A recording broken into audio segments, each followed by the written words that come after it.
नमस्कार दोस्तों, आप देख रहे हैं न्यूज़ 24 तो साथियों, आज नजफगढ़ में दशा स्टैंड पे बीजेपी के कुछ पदाधिकारी जो जगदीप धनखड़ जी हमारे देश के उपराष्ट्रपति होने के बारे में कुछ अपशब्द जो संसद भवन के बाहर मिमिक्री और अपशब्द बोले गए उसको लेकर प्रदर्शन कर रहे हैं। आइए उसी प्रदर्शन को लेकर उनसे बात करते हैं कि इस बारे में उनका क्या कहना है। आइए हमारे साथ अमित जी जुड़े हुए हैं जो नजफगढ़ से पार्षद भी हैं, उनसे बात करते हैं कि जो ये प्रदर्शन चल रहा है किस विषय को लेकर है। आइए उनसे बात करते हैं। सर नमस्कार। नमस्कार मंजीत भाई, कैसे हैं? सर जी, ये जो आप लोगों का प्रदर्शन चल रहा है ये किस बात को लेकर, इस बारे में थोड़ा हमारे दर्शकों को बताएंगे? मंजीत भाई, आज की डेट में जो देश में सबसे ज्वलंत मुद्दा है, जो हर किसान को पीड़ा दे रहा है, वो मुद्दा है देश के महामहिम उपराष्ट्रपति, जो खाली उपराष्ट्रपति नहीं है, एक किसान के बेटे हैं। उनका संसद भवन के अंदर जिस प्रकार विपक्ष ने मजाक उड़ाया है, उनका अपमान किया है, देश का हर किसान का बच्चा उद्वेलित है, हर किसान उद्वेलित है। इसी बात को लेकर आप लोगों का प्रदर्शन निश्चित रूप से अपने उस दर्द को उजागर करने के लिए एक किसान के बेटे के रूप में, एक किसान के रूप में ये सारे लोग इकट्ठा हुए हैं। या हर व्यक्ति जो यहाँ आया है वो किसी ना किसी रूप में किसान परिवार से जुड़ा हुआ है, अपने दर्द को उजागर करने आया है। जिस प्रकार से किसानों का अपमान, किसान के बेटे का अपमान इस देश की संसद में कांग्रेस और विपक्षी दलों द्वारा किया गया है, उस दर्द को उजागर करने दिल्ली भर में, देश भर में आज प्रदर्शन हो रहे हैं। उसी कड़ी में यहाँ भी लोग स्वेच्छा से, स्वप्रेरणा से इकट्ठा होकर प्रदर्शन कर रहे हैं। आइए कुछ और बीजेपी के भी नेता हमारे साथ जुड़े हुए हैं, उनसे भी बात करते हैं कि वे इस विषय में क्या कहना चाहते हैं। सर नमस्कार। नमस्कार जी। सर सबसे पहले अपना परिचय दीजिए हमारे दर्शकों को। मैं ब्रह्म प्रकाश सोलंकी हूं और सबसे पहला परिचय अगर मेरा होगा तो किसान पुत्र हूं। ब्रह्म प्रकाश सोलंकी, मैं गांव से बिलोंग करता हूं और किसान परिवार से आता हूं। सर कल जो मुद्दा संसद के बाहर जो मतलब हंगामा किया गया इस बात को लेकर कि राहुल गांधी भी वीडियो बना रहे थे और एक और टीएमसी के नेता थे जो हमारे देश के उपराष्ट्रपति की मिमिक्री कर रहे थे, उस बारे में आप लोगों का क्या कहना है? देखो, मैं ये जानता हूँ 36 बिरादरी में वो अगर 8 साल का बच्चा है तो वो भी जानता है कि बड़े का अपमान नहीं करना चाहिए। लेकिन जिस प्रकार से महामहिमा का अपमान किया जा रहा है सिर्फ इसलिए कि वे किसान परिवार से आते हैं, ये बहुत दुखद घटना है। ये संसद को शर्मसार करने वाली घटना है। मैं मानता हूँ जो सत्ताधारी जो विपक्ष में आज बैठे हैं 60 साल से वो सत्ता में थे, उन्होंने क्या सीख ली? जो किसानों के लिए वोट मांगने की बात करते थे, किसानों के हित की बात करते हैं, तो किसानों का मजाक उड़ा रहे। ये असली चेहरा राहुल गांधी का सबके सामने आ गया है कि उनका कथनी और करनी एक समान नहीं है। सर अगला कदम बीजेपी का क्या होगा इस चीज़ को लेकर? देखिए, पार्टी अपने लेवल पे काम कर रही है, लेकिन हम पहले कहते हैं नेशन फर्स्ट सेल्फ लास्ट। हमारे जो प्रधानमंत्री उनका भी यही नारा है। लेकिन हम जो मानते हैं कि हम एक 36 बिरादरी, एक किसानों से जुड़ी हुई बिरादरियां हैं, और तो हमारा पहला कथन ये है कि जो भी जिस प्रकार से भी पार्टी आदेश करेगी वो हम मानने के लिए तैयार हैं। लेकिन मैं किसान परिवार से आता हूं तो हमारे दिल में जो जख्म और दुखद ये घटना देखने के बाद दिल में एक सहम गया है। तो मैं मानता हूं जो भी हमारे किसानों का जो भी फैसला होगा हम उनके साथ खड़े हैं, और ईंट का जवाब पत्थर से देना जानता है हर किसान। अगर एक किसान अपना लहू बॉर्डर पे दे सकता है तो वो ही किसान अगर अड़ जाए, रुक जाए, तो इनके लिए जो है ना सामना करना मुश्किल हो जाएगा। हम फिर कहते हैं अगर ये गलती समझते हैं तो माफ़ी मांगे, देश के सामने माफ़ी मांगे। लेकिन अगर नहीं माफ़ी मांगते हैं तो फिर जो भी किसानों का फैसला होगा हम उनके साथ खड़े हैं। हमारे साथ कुछ और किसान साथी भी जुड़े हैं, उनसे भी बात करते हैं। सर नमस्कार। नमस्कार सर। मैं घटना हुई इस बारे में आपका क्या कहना है? सर ये मैं अशोक पंडित, गांव झाड़दा कला, मैं एक किसान परिवार से हूं, और हमारे उपराष्ट्रपति जगदीप धनखड़ जी की जो उन्होंने बेइज्जती करी है, इसका उन्होंने माफ़ी मांगनी पड़ेगी। अगर माफ़ी नहीं मांगते तो उनके घर का घेराव किया जाएगा, राहुल गांधी और टीएमसी सांसद के घर का घेराव किया जाएगा। जगदीप धनखड़ जी का जो अपमान किया है इसका उन्होंने संज्ञान लेना होगा, और इसमें किसी पार्टी का कोई वो नहीं है। ये अभी पूरे देश का किसान के यहाँ दर्द है, सभी किसान आक्रोशित हैं, सभी किसान अपने मन से बहुत दुखी हुए हैं इस घटना से।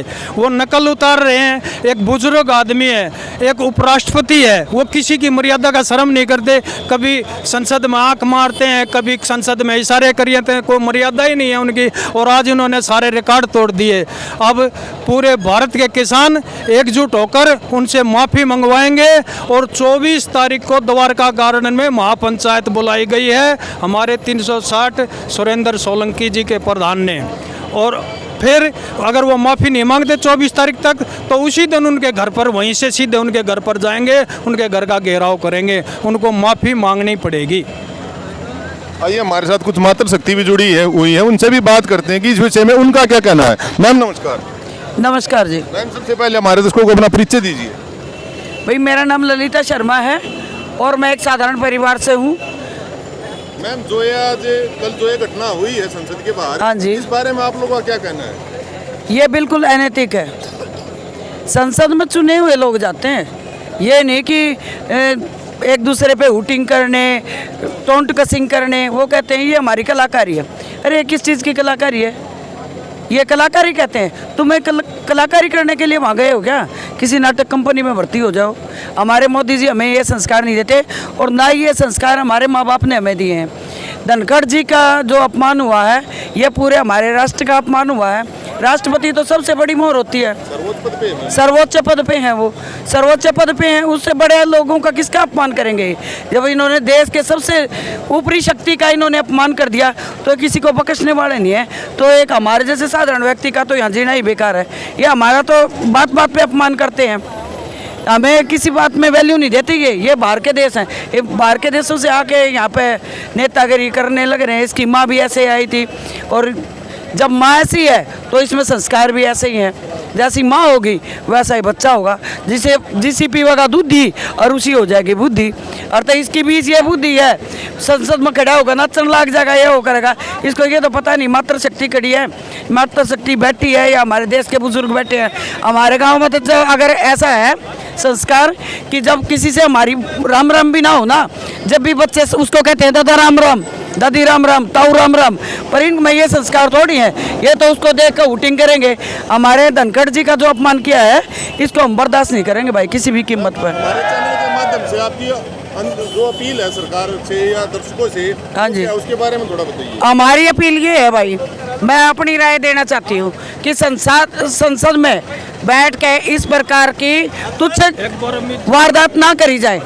ये ऐसी तुच्छ घटना संसार में, दुनिया में, पूरी दुनिया में, पूरे संसार में एक बहुत ही गलत मैसेज देती हैं। आइए कुछ बुजुर्ग किसान भी हमारे साथ हरियाणा से जुड़े हुए हैं, उनसे भी बात करते हैं। सर जो ये घटना हुई है इस बारे में आप लोग क्या कहना चाहते हैं? निंदनीय है और 2024 में मोदी आएगा, दो ही बात है मेरी बस। कुछ युवा साथी भी हमारे साथ जुड़े हैं, उनसे भी बात करते हैं कि जो ये घटना हुई है इस बारे में उनका क्या कहना है। सर नमस्कार। नमस्कार जी, जय श्री राम। सर सबसे पहले अपना परिचय दीजिए दोस्तों। मेरा नाम अभिषेक सिंह बजरंगी। सर जो ये संसद के बाहर जो ये घटना हुई है इस बारे में आप लोगों का क्या कहना है? ये निकृष्ट बुद्धि का परिचय है और मानसिकता कि समाज में कोई भाई किसान है या कोई भाई ट्राइबल एरिया से आता है, ट्राइबल है, जैसे राष्ट्रपति द्रौपदी मुर्मू जी का अपमान कराया था, अब जगदीप धनखड़ जी का अपमान कराया है। भाई ये अपमान इसलिए किया जा रहा है क्योंकि इनके पेट में दर्द हो रहा है। क्योंकि ये जो उपराष्ट्रपति बनाते हैं या राष्ट्रपति बनाते हैं या तो चाटुकारों को या फिर भाई जिहादियों को, जैसे वो मुख्तार अंसारी का भाई पहले चाचा बना रखा था हामिद अंसारी, तो इसी तरह की ये घटनाएं करते हैं। लेकिन ये जो भाई संसद जो एक पवित्र मंदिर होता है, उस मंदिर के अंदर एक किसान के बेटे का अपमान जो किया गया है वो देश का अपमान है, किसान का अपमान है। क्योंकि आप एक बात सोचिए, जो इस संवैधानिक पद पे बैठे हुए आदमी का सम्मान नहीं कर सकता, वो भाई निम्न स्तर पे जो समाज है, हमारा समाज का जो वर्ग है, उनका क्या सम्मान करेंगे? तो ये एक सोचने का विषय है भाई। इनके अंदर जो घमंड है वो, क्योंकि एक सामाजिक आदमी में विनम्रता होती है, वो लोगों के सुख दुख में खड़ा होना चाहिए, ऐसा आदमी चाहिए। लेकिन ये मजाक बना रही है, तो इनकी आप सोच का अंदाज़ा लगा सकते हैं। सर हमारे चैनल के माध्यम से देश से क्या अपील करते हैं आप? देश से ये अपील करते हैं भाई, जो सम्मान संस्कार वो भारतीयों के डीएनए में है, इटली के डीएनए में नहीं है। तो आप इस बात को समझिए और ऐसे जो बकवास निम्न स्तर के आदमी हैं इनका बहिष्कार करिए। क्योंकि बात सिर्फ ये है कि भाई आप किसी बात से सहमत है तो जब भी आप उसका वीडियो बनाओगे। वो टीएमसी का सांसद मिमिक्री कर रहा था, मजाक बना रहा था, तो राहुल गांधी खड़े हो गए वीडियो बना रहा था, इसका मतलब वो समर्थन कर रहा था, उसको अच्छी लग रही थी वो बात। तो यही संदेश है कि भाई ऐसों को जवाब दे के और आप वोट के माध्यम से भी दिए और जाए कांग्रेसी मिले, इनको पकड़ के पूछिए कि तुम्हारे माँ बाप ने तुम्हें कोई संस्कार सिखाया या नहीं सिखाया। आइए इसी विषय में कुछ युवा साथी नजफगढ़ के हमारे साथ जुड़े हुए हैं, उनसे भी बात करते हैं कि वे इस घटना को लेकर क्या कहना चाहते हैं। सर नमस्कार।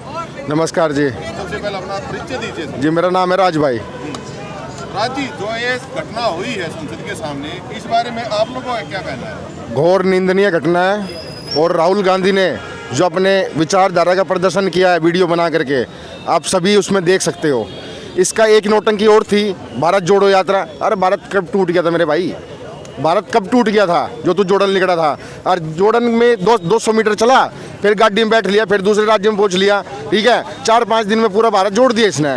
मान लोगे तुम इस बात को? ठीक है, यो कुछ नहीं है भाई, ठीक है। यो एक पप्पू है और पप्पू ही रहेगा पूरी जिंदगी। और जो टीएमसी सांसद था वो, जिसने घोर ये कर रहा है ना इसने, टीएमसी वाले ने, ठीक है ना, उसकी कड़ी निंदा करते हैं भाई हम लोग, ठीक है। और ये 24 में बिल्कुल खत्म हो जाएंगे भाई। आप मेरे को ये बात दो, जो बीजेपी शासित राज्य है ना, जो बीजेपी शासित राज्य है, आप वहाँ पे सड़कें देखो, आप वहाँ पे शौचालय प्रबंधन देखो, और जो कांग्रेस शासित राज्य हैं उनमें देख लो कन्हैया जैसे हत्याकांड कांग्रेस के राज में, ठीक है। रेप, उसमें कहते हैं कि मर्द रेप करते हैं इनके सांसद, इनके एमएलए।